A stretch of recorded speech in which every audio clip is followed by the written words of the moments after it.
দিয়ে হলুদ পানিতে ভিজিয়ে রাখেন তাহলে কাঁচকলা তো কালো হবে না, কষটা দ্রুত ছুটে যাবে। এই টিপসটা হচ্ছে মোটামুটি সবাই জানে,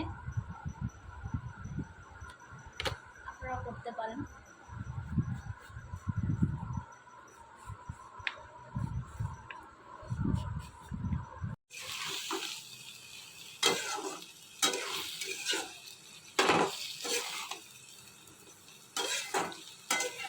আজকে হচ্ছে কাঁচকলা দিয়ে আর সজনা দিয়ে ইলিশ মাছ রান্না করব। ইলিশ মাছটা ভাজা আছে, এটা হচ্ছে আর শাশুড়ি হচ্ছে ভেজে একেবারে রেডি করে দিয়েছে।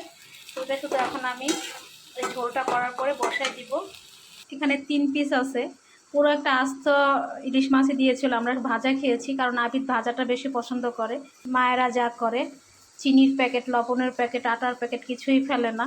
আমার আম্মা ওইটা করতো, এখন আমার শাশুড়ি মাও দেখে এরকমই করে। সে আমি আগেও দেখেছি, আগেও এরকম করতে, কিন্তু ভিডিও করা হয় না, এই প্রথমে ভিডিও করা হলো। এই মাছটায় ডিম ছিল, ডিমগুলো খেয়ে ফেলছি আমরা। এখন হচ্ছে রান্না করবো 3 পিস। আমার রান্নাগুলো আমি আসলে নিজের থেকেই করি, কোনটার সাথে কি আসলে জানি না। কেউ সজনে দিয়ে ইলিশ মাছ খেয়েছেন কিনা আমি জানি না, তবে আজকে আবিদ নিয়ে আসলো কাঁচকলা আর সজনে, আরও কিছু সবজি আছে। সবজি আমি একটু বেশি ভালো খাই, তো এই জন্য অনেক ধরনের সবজি ইচ্ছা মতো নিয়ে আসে, যেহেতু আমি সব সবজি ভালো খাই এর জন্য নিয়ে আসে। তো এই কাঁচকলা দিয়ে আর হচ্ছে সজনে দিয়ে ইলিশ মাছ আমার রান্না করতে ইচ্ছে করলো, দেখা যাক কেমন হয়, আশা করি ভালোই হবে।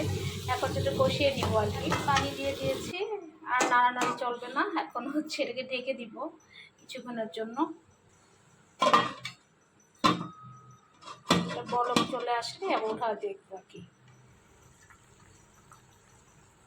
আমি ঝোলটা আগে একবার দেখেছি লবণ টবণ ঠিক আছে কিনা, তো ঠিক আছে, এরপর মাছটা দিয়ে দিয়েছি। হচ্ছে আজকে হচ্ছে শাশুড়ি আর আম্মা দুজনের হচ্ছে, মানে শাশুড়ি আম্মা আর আমার আম্মা দুজনের ইয়েতে রান্না করা, মানে কি বলবো, একজনের মাছ, একজনের হচ্ছে হলুদের গুঁড়ো, একজনের মরিচের গুঁড়ো। আম্মার থেকে নেওয়া হচ্ছে হলুদের গুঁড়ো, মরিচের গুঁড়ো।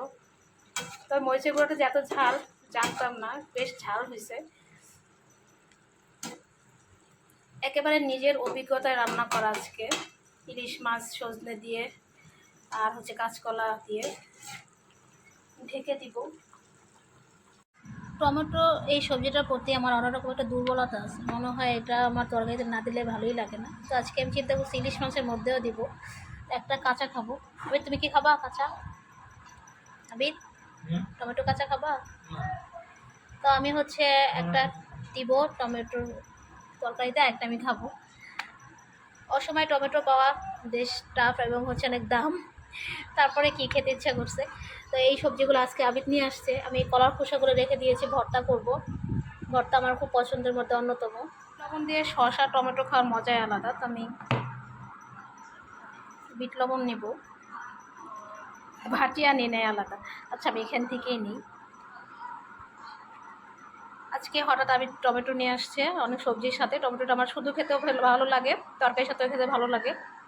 তো আপনাদের কেমন লাগে জানাবেন।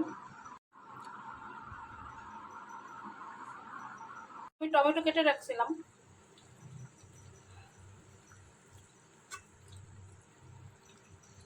রান্না প্রায় শেষ, এখন নামাই ফেলবো। রান্না কিন্তু শেষ। এই পর্যায়ে আপনি কিছু কাঁচামরিচ দিয়ে দিতে পারেন, তো আমি কাঁচামরিচটা দিব না। ইলিশ মাছের একটা সুন্দর ঘ্রাণ আসছে, কিন্তু এটা যদি আপনারা বুঝতেন কীভাবে বোঝাবো। তো আলহামদুলিল্লাহ আজকে আমার সজনে টমেটো আর হচ্ছে কাঁচকলা দিয়ে ইলিশ মাছ রান্না। ভালো থাকবেন সবাই, আল্লাহ হাফেজ।